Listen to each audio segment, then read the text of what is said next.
All right, might be a great world for Amazon, but traditional brick-and-mortar store stocks are getting crushed today on concerns about their profitability. Macy's CFO, for example, warning that margins could decline more than expected. To market watchers, Nicole Petalides, Bob Wiedemer, Scott Martin. Nicole, that does seem to be a perennial read here. There's Amazon and everyone else. That still remains the case, huh? That's absolutely the case. We're seeing Amazon as the behemoth hitting new highs again, and the retailers have been suffering. We've seen many of them closing stores, worried about foot traffic, worried about the demand, but it's technology that has really just soared. We've seen Amazon, Google, Netflix, and Tesla soaring, but I will say, Neil, it's not just technology. We've seen other areas, including consumer discretionary names like Home Depot, Priceline, McDonald's, that have done very well this year, and healthcare stocks that have done well. So it has been somewhat broad-based, but the retailers certainly have not participated. What do you make of that, Bob? And when people like so many more groups than we've seen typically in rallies, and that it's getting broader in that sense, some of the retail stocks notwithstanding? Yeah, it's getting a little broader, I agree, but tech is clearly what's driving everything. I will say, though, behind the scenes, we're looking at commodities prices falling, and that could ultimately spread to the broader market, simply because it's indicative of a China slowdown. We're seeing iron ore prices down 35%, oil down 20% from its peak earlier this year. So there's also some economic uncertainties out there that might go more global over time, especially in basic material stocks, commodity stocks. You know, Scott, people have been remarking, that the market just climbs these wall of proverbial worries. The latest this week on Donald Trump and his stumbling agenda, or what might come out of those James Comey hearings, or China, and the concerns Bob alluded to. What do you worry about? A lot of things. I don't know if we have enough time to talk about all of them, but you're right. A good market, Neil, does find things to worry about. And that's what always makes it kind of so intriguing, is when we see these new highs amidst all the controversy in D.C., some of the worries Bob pointed up. Bob brought up an interesting point about those input costs, whether it's commodities or oil prices. Those being low and or stable helps a lot of these companies. Another sector that Nicole mentioned or was touching on there was industrials. Look at how the industrial leadership has emerged in the last few months with respect to the fall off in commodity prices. So a lot of benefits abound due to these low commodity and oil prices that will continue to benefit stocks here.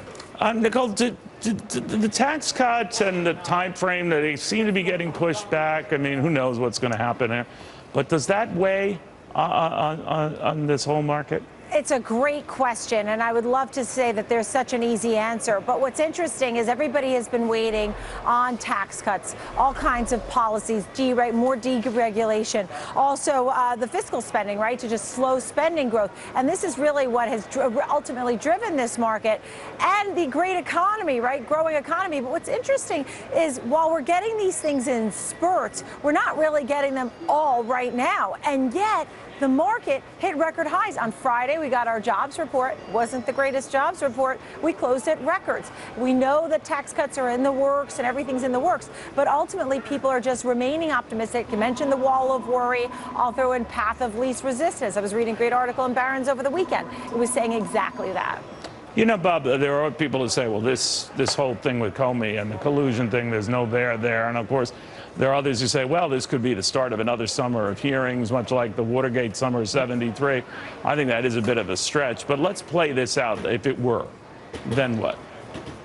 Then I think it all comes down to what we were talking about earlier, is this going to affect the Trump agenda? Because that's really what people are worried about. Is Comey going to take down Trump so much that we can't get anything on tax cuts, anything on infrastructure and so forth? I don't think it's going to go that far. Not a political analyst, but right. My guess is the market seems pretty, oblivious to a lot of this, and probably remain so through the summer. And earnings were very good. Yeah. If it broadens out, Scott, I mean, how do you play this? When you talk to young investors in particular, what do you tell them? You stick with leaders, Neil. The rally is broadening, but I still think you look at those stocks that are really leading the way, which are the ones you've been talking about the last 5-10 minutes, which are the Facebooks, the Netflix, the Googles, maybe the Teslas, even though they're losing a lot of money. They're making money on their revenue side, but not making a lot of profit, in fact, losing money. But the reality is staying with those cash flow heavy companies, the companies that are growing revenues double digits year over year, are the ones that are going to be the safest in a market that's sitting so high like this one is. Nicole, go ahead, Nicole. I spoke with David Darst of Morgan Stanley Wealth Management. We had a chat on Friday afternoon, and I said, what do you think? I mean, now we're really at the top again. And he said he still liked the U.S., but that now he started seeing more of opportunity abroad. He was actually talking about Europe and emerging markets, and he had a mixed bag on the economy. And some other people, we call ourselves the Geek Squad down here, we like to talk about the economic reports. Some of the economic reports have really been softening lately, and that has brought some concern to Wall Street. I mean, they're not selling off, but those are the types of things they want to continue to see some strength in those economic reports. Quietly, without much notice, the dollar has been sliding away back to levels of the beginning of the year. Do you worry about that? I don't think it's going to, I don't worry about it, no, and I don't think that's really going to affect the market too much. You know, maybe it should, but I don't see that as being a problem. I think the market's just optimistic, and again, those leaders are probably going to be what's going to drive this market forward. And Treasury bonds are worrying everybody. I mean, look at the 10-year, 2.13%. Why can't rates go higher? Those are we're hovering around the lowest rates of the year. You know what I mean? Since last November. Guys, well done, all of you. I appreciate it. In the meantime.